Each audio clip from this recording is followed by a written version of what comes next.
Hello folks, and welcome back to another Wizegamer video. In today's video, we're going to be looking at Classic WoW. Classic WoW is going to be coming out in about another week or so. I know everybody's pretty hyped about that. Today's video, we're going to be focusing mainly on the PvP system.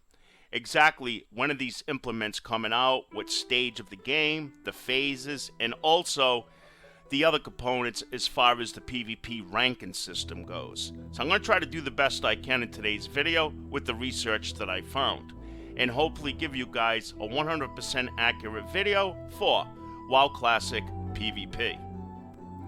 So we're going to be looking at contribution points, we're going to be looking at honor points, we're going to be looking at decay points, and a few more. Plus, we're also going to be going over the calendar as far as how they're going to be releasing these PvP implements and additions to the game as the game progresses. Just like any other expansion, any other version of a World of Warcraft game, we're not handed everything at the start of the game. So, phases are going to be from phase 1 to 6. So we're going to be taking the first look at the phase system for PvP. Now, for this part of the video, we're actually using content that Blizzard themselves posted, so what's better than that? And this is called the Classic PvP Content Plan. I will put the links in the description part of this video for easy access to what we're covering today.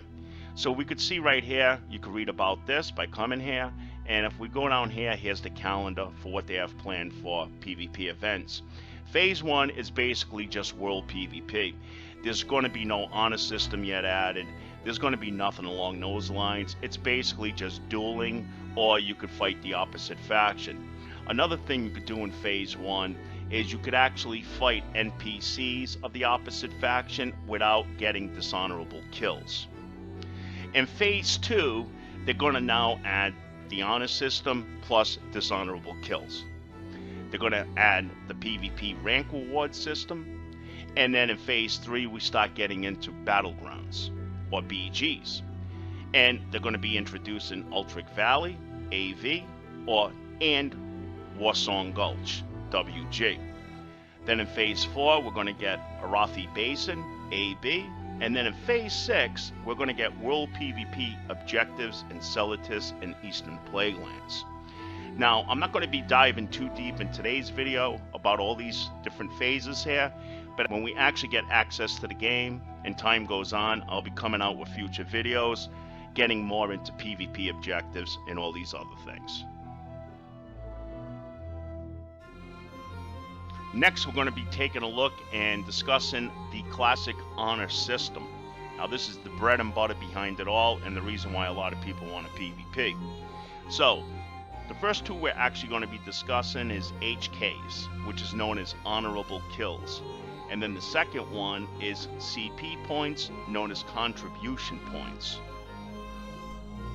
The point system in this game is probably one of the most confusing out of all the X-Packs I've ever played. And most of the X-Packs, you just really had to worry about conquest points after a while. But in Classic WoW, HK points, CP points, there's so many different kinds of points. They got decay points, which we'll kind of dive into those in just a few minutes. Now, another thing about HK points too is that for it to count, the player that you're fighting has to be within 10 levels of your level. So they can't be gray. Their name can't show up as a gray plate. Okay, now I'm going to try to go into this the best as possible. This is a very confusing part. Now, if you've played in the past in vanilla, you probably know all this stuff.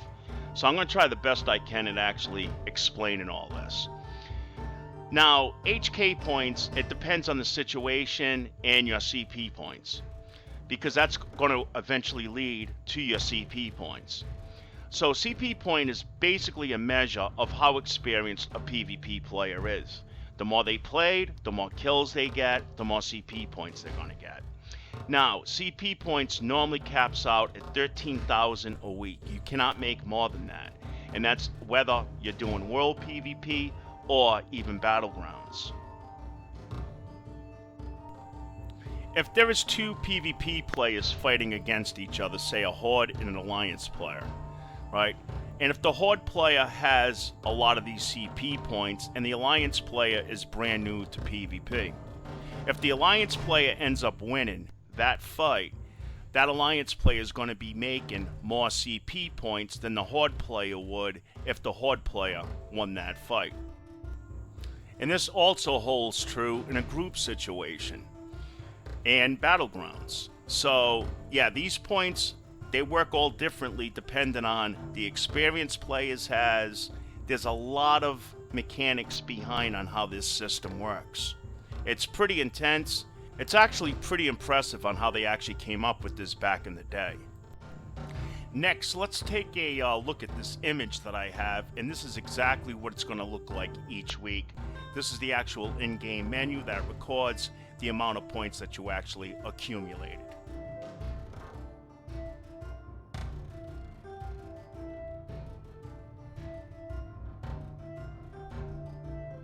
Now there's two more parts or portions of this system that I want to touch on. I don't want to fill our heads with everything or all the points in this one video. It's just way too much for us to take in. But there is what they call decay points. Now what the decay points do is if you don't meet a certain amount of threshold each week of your CP points, it's going to give you a 20% reduction. So if you ended up making 10,000 CP points, you're literally going to be making on Reset Tuesday the following week only 8,000. And then the more time you take off from PvP, the more this is going to kick in and you're going to lose even more points.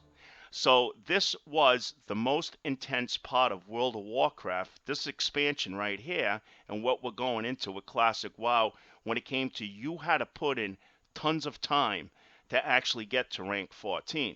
At least 60 hours a week if you wanted to get like beyond rank, say 11 or 12. To reach rank 14, there was probably like 1 or 2 players on a few servers that actually even got that. So it's really time intense when it comes to the PvP ranking system for Classic WoW.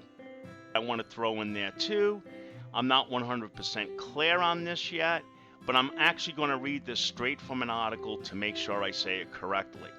Now, your weekly rating is calculated with an average of your last week's rating and your current standing compared to other players on your server. So everybody on your server is also going to contribute to what you actually end up getting for that weekly standings. PvP, we must discuss dishonorable kills, known as DK points. Now what this does is if you keep ganking NPCs of the opposite faction, especially important NPCs, bankers, quest givers, vendors, any NPC along those lines, if they're lower level than you, and also other players. So if you end up ganking the opposite faction players, they're lower level than you, you're going to end up getting dishonorable kills. Dishonorable kills is something that's immediate. You don't get it the following week. You don't have to wait till reset. If you end up getting these, you're going to see it right away. Now, these are so powerful that it's actually going to put you in a bad standing, A, on your server, and B comes the big one. It's actually strong enough to take away ranks that you built and worked so hard for in PvP. Last but not least is the main point system for all of this. This is what all the other points that we actually discussed actually goes into. And it's called ranking points, or rating points, RP points for Classic WoW PvP.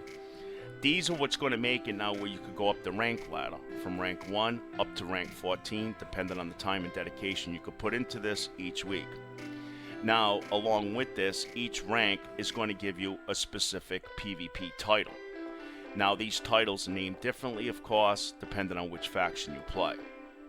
Now, once you go up the rank ladder, it's now going to open up some cool rewards. So this is how you get the gears from doing PvP, the mounts from PvP, and I also want to throw in here too while I'm at it, is that I do want to make a correction from earlier.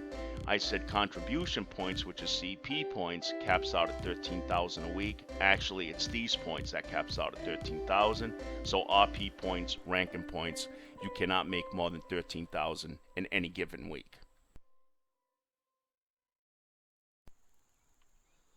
And that's about it, guys. That's pretty much how the PvP system for Classic WoW is actually going to work.